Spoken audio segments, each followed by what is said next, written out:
Grace and peace to you. Welcome to Morning Watch. I'm Rob, one of the pastors here at White Plains. Glad to have you with us today on a Thursday? Question mark? Yes, Thursday.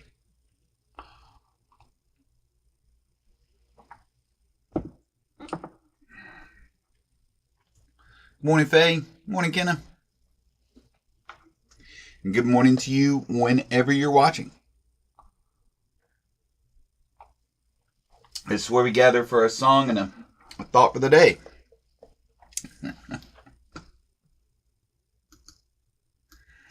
As we approach the 4th.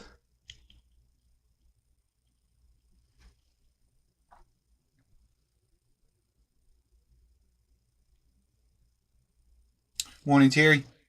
Well, let's begin our time together by going to God in prayer. I watched this morning for the light that the darkness has not overcome. I watched for the fire that was in the beginning and that burns still in the brilliance of the rising sun. And I watched for the glow of life that gleams in the growing earth and glistens in sea and sky. I watched for your light, O God, in the eyes of every living creature, and in the ever-living flame of my own soul. If the grace of seeing were mine this day, I would glimpse you in all that lives. Grant me the grace of seeing this day. Grant me the grace of seeing.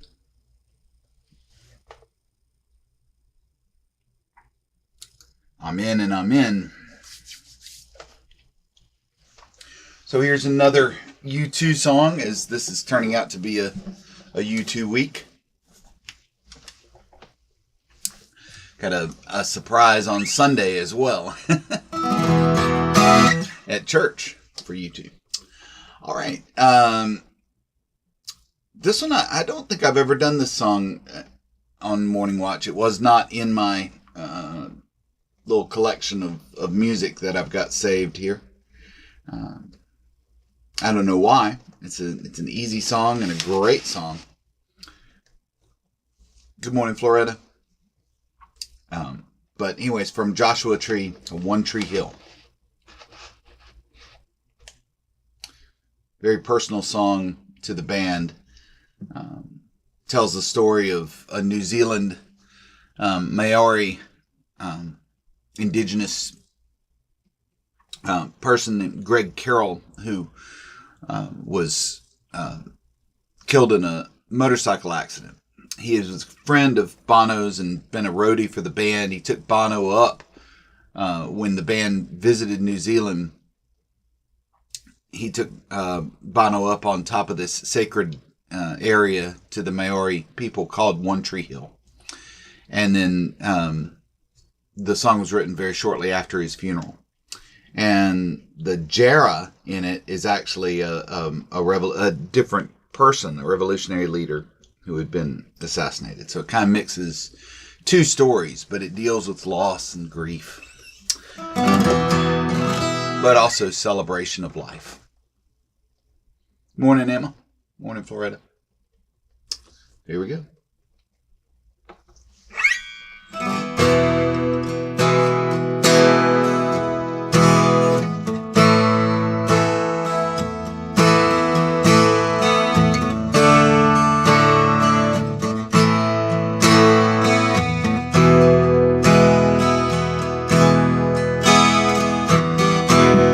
Turn away to face the cold, enduring chill as the day bids the night. Mercy, love,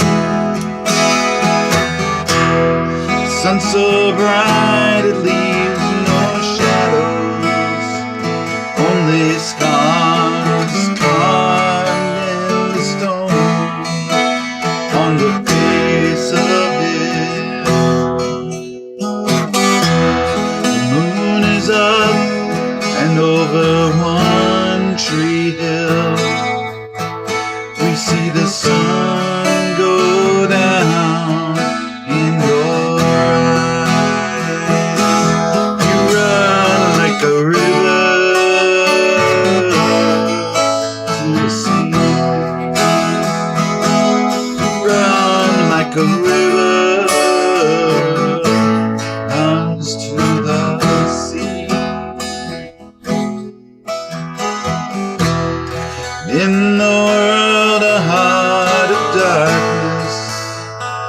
fire zone where poets speak their hearts and then bleed for it. Jera sang his song, a weapon in the hands of one. You know his blood still cries from the ground. It runs like a river, runs to the sea. It runs like a river, runs to the sea.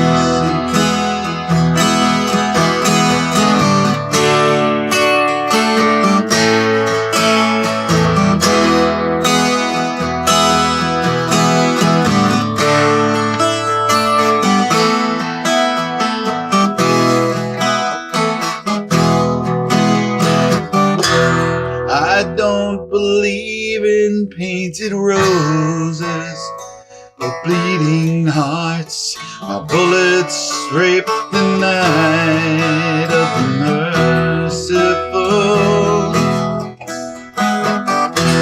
I see you again when the stars fall from the sky and the moon is turned red over one tree hill. We run like a river, runs to the sea. We run like a river, runs to the sea. And when it's raining, raining hard, that's when the rain will break the heart. Rain, rain, rain in the heart. Rain in your heart.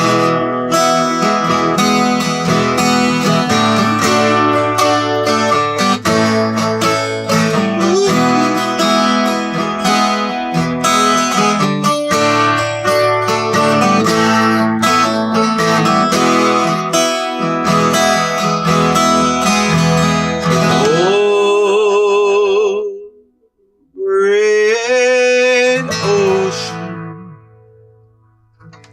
Oh, great sea. Run to the ocean. Run to the sea.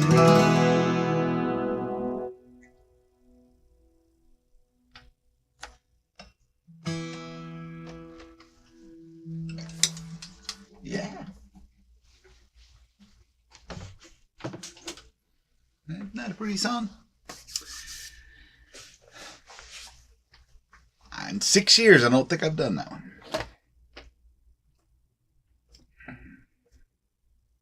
It's an emotional song. Bono said that they didn't play that song live for a long time because of the deeply personal nature of it to his friend. But yeah, Jera, I was looking it up this morning. It's Chilean singer, songwriter, and activist Victor Jara is who the middle verse refers to. Yeah, they recorded the vocals in one take. Needless to say, I sing it in a little bit different key, right? I can't get up to that raining, raining the way they do on the album. What a great album. All right. This, I believe, this is not a YouTube podcast. This, I believe. Science Nourishes the Mind and the Soul. Written by Brian Greene. Today's essay is, one day when I was about 11, walking back to Public School 87 in Manhattan, I became overwhelmed by a feeling I'd never had before. I was gripped by a hollow pit in the stomach sense that my life might not matter. I'd learned that our world is a rocky planet, orbiting one star among the 100 billion others in our galaxy, which is but one of hundreds of billions of galaxies scattered throughout the universe. Science had made me feel small. In the years since, my view of science and the role it can play in society and the world has changed dramatically. While we are small, my decades of immersion in science convince me that this is a cause for celebration. From our lonely corner of the cosmos, we have used ingenuity and determination to touch the very limits of outer and inner space. We have figured out fundamental laws of physics, laws that govern how stars shine and light travels, laws that dictate how time elapses and space expands, laws that allow us to peer back to the briefest moments after the universe began. And none of these scientific achievements has told us why we're here or given us the answer to life's meaning. Questions science may never address. But just as our experience playing baseball is enormously richer when we understand the rules of the game, the better we understand the universe's rules, the laws of physics, the more deeply we can appreciate our lives within it. Now, I believe this because I have seen it. I've seen children's eyes light up when I tell them about black holes and the Big Bang. I've witnessed the self-worth and confidence of a young student gains by completing even the simplest of mathematical equations. I've spoken with high school dropouts who've stumbled upon books describing the amazing achievements of science and returned to their studies with purpose and zeal. And I've received letters from young soldiers in Iraq telling me how reading popular accounts of relativity and quantum physics has provided them hope that there's something larger, something universal that binds us together. Such is the capacity of science, not only to explain, but to inspire. Which is why I'm distressed when I meet students who approach science and math with drudgery. I know it doesn't have to be that way. But when science is presented as a collection of facts that needs to be memorized, when math is taught as a series of abstract calculations without revealing its power to unravel the mysteries of the universe, it can all seem pointless and boring. Even more troubling, I've encountered students who've been told they don't have the capacity to grasp math and science. Well, these are lost opportunities. I believe we owe our young an education that captures the exhilarating drama of science. I believe the process of going from confusion to understanding is a precious, even emotional experience that can be the foundation of self-confidence. I believe that through its rational evaluation of truth and indifference to personal belief, science transcends religious and political divisions, and so does bind us together in a greater and more resilient whole. I believe that the wonder of discovery can lift the spirit like Brahms' Third Symphony.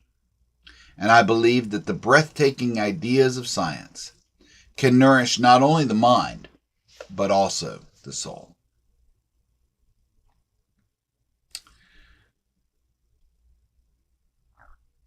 Good morning. So, a native New Yorker, Brian Greene, teaches physics and mathematics at Columbia University. He's a proponent of string theory, which attempts to unify all the forces of nature into a single framework, and he authored The Fabric and Cosmos and The Elegant Universe. So, I had a flashback when I was reading that to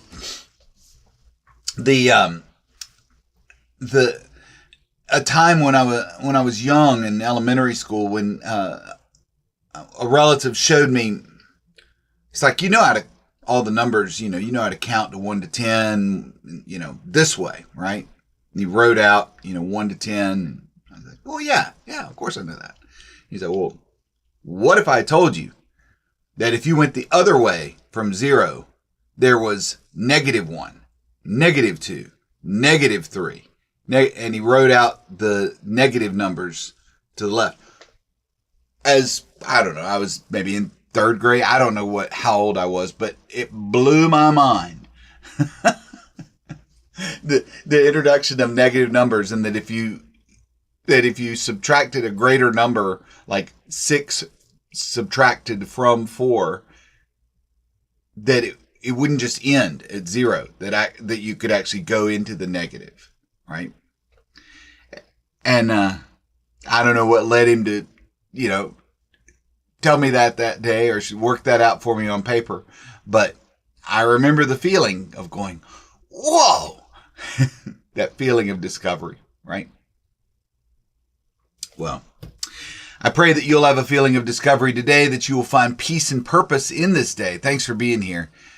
And I look forward to seeing you again tomorrow for another morning watch.